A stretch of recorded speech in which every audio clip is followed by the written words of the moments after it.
Welcome to my YouTube channel code logic with Bal Mukund Jha में आपका बहुत बहुत स्वागत है। आज हम अपने आपको इस वीडियो में अपने चैनल के इस लेसन में आपको पाइथन प्रोग्रामिंग के अगले कॉन्सेप्ट के बारे में बताऊंगा, समझाऊंगा। तो आज का हमारा नया कॉन्सेप्ट है रिलेशनल ऑपरेटर, जो कि कंप्रेशनल ऑपरेटर के नाम से भी जाना जाता है। तो आइए इस चीज को समझते हैं। अपने कंप्यूटर स्क्रीन पे चलते हैं बिना किसी देरी के और स्टार्ट करते हैं अपना आज का लेसन।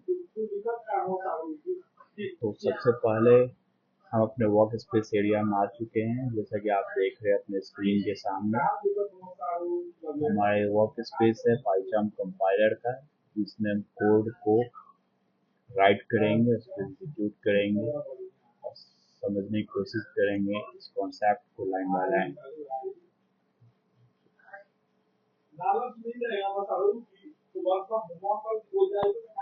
तो कंप्रेशनल ऑपरेटर जो है ना, रिलेशनल ऑपरेटर, इसका काम क्या होता है? दो वैल्यू को आपस में तुलना करना, आपस में कंपेयर करना। इसमें कौन कौन से ऑपरेटर होते हैं तो आपको समझने के लिए टेक्स्ट लिख दिया मैंने वर्क स्पेस में। तो पहला कंप्रेशनल ऑपरेटर होता है भाई इक्वल टू, दूसरा होता है नॉट इक्वल टू, तीसरा होता है ग्रेटर देन, चौथा होता है लेस देन, पांचवा होता है ग्रेटर देन और इक्वल टू, सिक्स होता है लेस देन और इक्वल टू। सबसे पहले हम समझेंगे अपना पहला रिलेशनल ऑपरेटर, जो कि हमारा इक्वल टू ऑपरेटर है। तो उसके लिए एक बीएमजे वेरिएबल एग्जांपल के लिए ले लिया मैंने। उसमें कोई को असाइन करूंगा वैल्यू, इक्वल टू डिक्लेयर कर दिया। आप इसमें कोई इंटीजर वैल्यू डिक्लेयर कर सकते हैं। जैसे मैंने फॉर एग्जांपल 87 ले लिया, नया वेरिएबल बनाया एमबीके, इसमें 99 वेरिएबल ले लिया। अब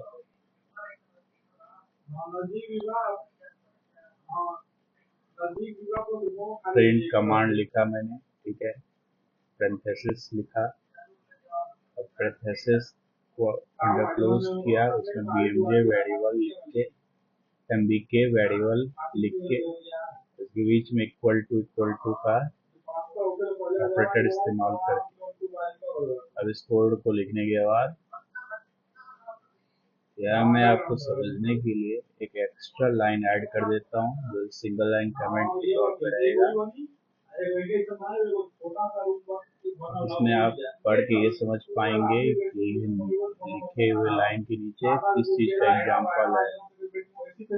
तो जब ये लिखने के बाद मैंने रन किया है, ये देखो यहाँ पे कंडीशन जो है ऑपरेटर इक्वल टू का दोनों वेरिएबल के बीच में कंपाइलर ने चेक करके बता दिया कि जो वैल्यू आपने असाइन किया दोनों वेरिएबल को, वो वैल्यू आपस में एक दूसरे के बराबर है। क्योंकि बराबर है तो आउटपुट में आ गया ट्रू, अगर बराबर नहीं होता तो आउटपुट में आ जाता फॉल्स।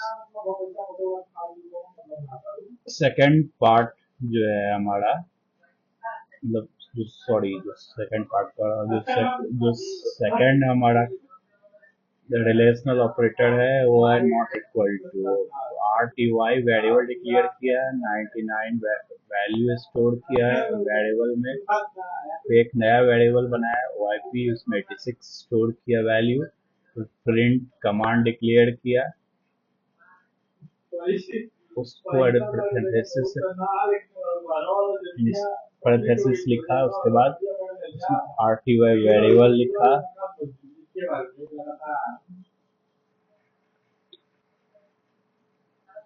फिर नॉट इक्वल टू लिखा, वो IP वेरिएबल लिखा, पैरेंथेसिस इनक्लोज किया। तो देखो जब मैं इसको रन करूंगा तो आ जाएगा कंडीशन ट्रू है। क्यों? क्योंकि RTY वेरिएबल और YP वेरिएबल एक दूसरे के बराबर नहीं है, तो नॉट इक्वल टू ऑपरेटर लगाना यहाँ पे वैलिड हो जाएगा लॉजिक। तो ये non equal to relational operator का ये एग्जांपल था आपको समझाने के लिए, और बहुत ही बेस्ट एग्जांपल है में से एक है ये सब तरीके के एग्जांपल, जिसमें आप वैल्यू को कंपेयर करते हैं रिलेशनल ऑपरेटर का इस्तेमाल करके, और फिर कंपाइलर आप चेक करता है कि आपके द्वारा दिए गए वैल्यू जो वेरिएबल में स्टोर है वो एक दूसरे के साथ किस तरीके के तालमेल बैठा रहे हैं। अगर आपने जो कंडीशन दिया वैलिड है तो ट्रू होगा, नहीं वैलिड फॉल्स आएगा। अब देखो यहाँ पे कुछ अलग एग्जांपल भी मैंने आपके लिए यहाँ पे राइट किया है। एक KKP नाम का वेरिएबल लिया जिसमें 76 स्टोर कराया। दूसरा KKP2 वेरिएबल लिया जिसमें कि स्टोर कराया है अदर, एक मिनट, सेमी वैल्यू स्टोर कराया 76। अब एक प्रिंट कमांड लिया, सिंथेसिस डिक्लेयर किया, उसमें KKP वेरिएबल लिखा, दूसरा वेरिएबल KKP2 लिखा, और वहां पे एक not equal to sign declare किया।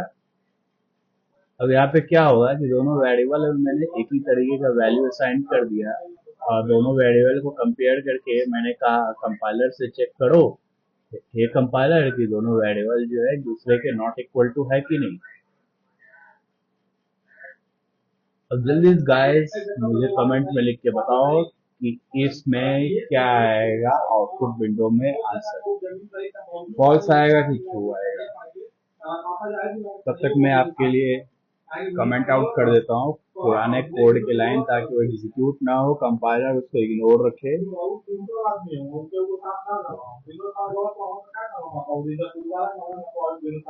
तो चलो आंसर आप देख लो अपने स्क्रीन के सामने, मैं इस कोड को रन कर चुका हूँ। तो ये कंडीशन फॉल्स है, क्योंकि दोनों वेरिएबल जो मैंने यहाँ चेक करने के लिए दिया है प्रिंट कमांड में not equal to relational operator के साथ, वो वैलिड नहीं है, तो इसलिए फॉल्स आ गया आंसर।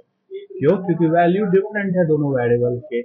चलिए आज के वीडियो में हमारे साथ बने रहने के लिए धन्यवाद। हमारा चैनल सब्सक्राइब करना न भूले। तो logic with Balmukund Jha, further update के लिए नोटिफिकेशन ऑन रखें। थैंक यू, धन्यवाद, बहुत बहुत शुक्रिया।